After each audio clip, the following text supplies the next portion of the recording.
So in the letter 226J, and we kind of talked about it more superficially, but what's in it?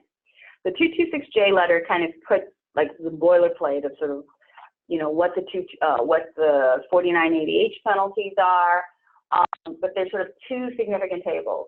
One of them is the SRP table, and it actually lays out on a monthly basis whether it's the 4980HA penalty or B penalty that it's based on and how it calculated.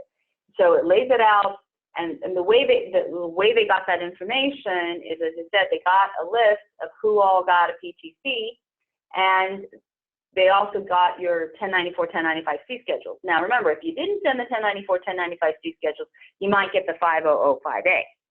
If you then, in response to the if you in fact filed the 1094, 1095C schedule, then you may get subject to the 226J.